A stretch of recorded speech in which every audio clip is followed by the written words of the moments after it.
about the desperation before game 2 on Tuesday. Just how does that carry over into tonight?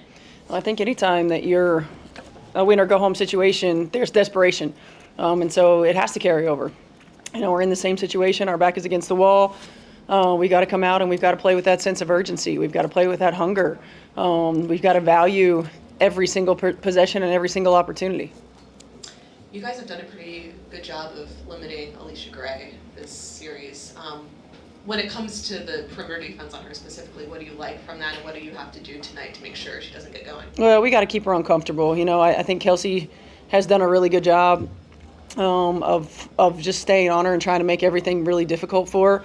And we've got to continue to do that. We can't afford to be undisciplined and, allow her to get to the free throw line, allow her to get to her spots. We got to make her hit tough shots, tough twos preferably.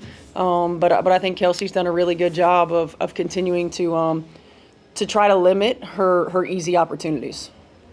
I'm gonna jump in here and flip this mic on apparently. There we go. Coach, we were able to see Aaliyah battle with Bree Jones. How important is it to get her going early?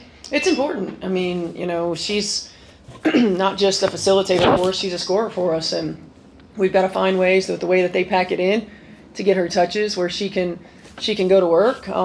We've got to rely on her to handle the ball in multiple positions on the floor. But I thought the way that she started the game in game 2, very aggressive, looking to attack the rim and looking to score, and being efficient in her moves was important, and we're going to need that to continue. Just a follow-up, can you talk about her growth and, what she's grown to mean to this team? Yeah, I mean, she's our rock.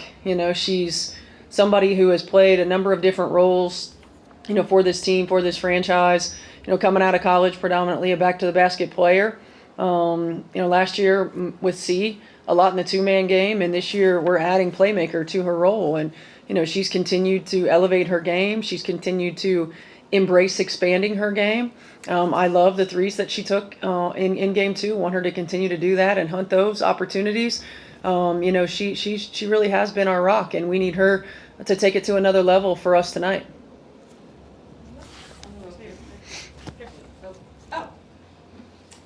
It sounds like the dream might be switching up their defense on Kelsey for tonight.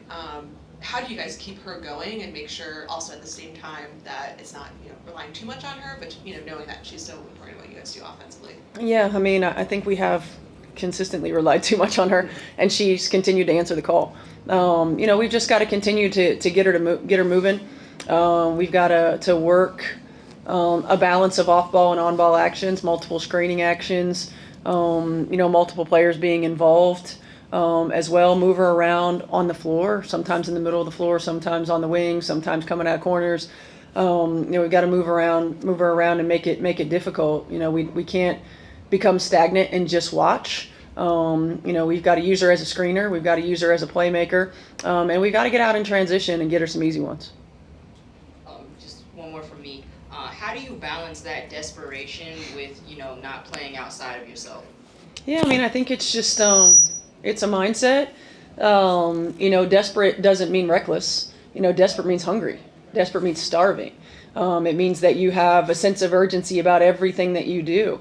We have to be willing to get on the floor after loose balls. We have to be willing to understand the magnitude of every possession. We have to be willing to finish plays with box outs. I mean, it's that kind of urgency and desperation in terms of understanding, what's at stake. And nobody on our team, and we talk about this a lot, nobody needs to play outside themselves, but everybody needs to be the best version of themselves.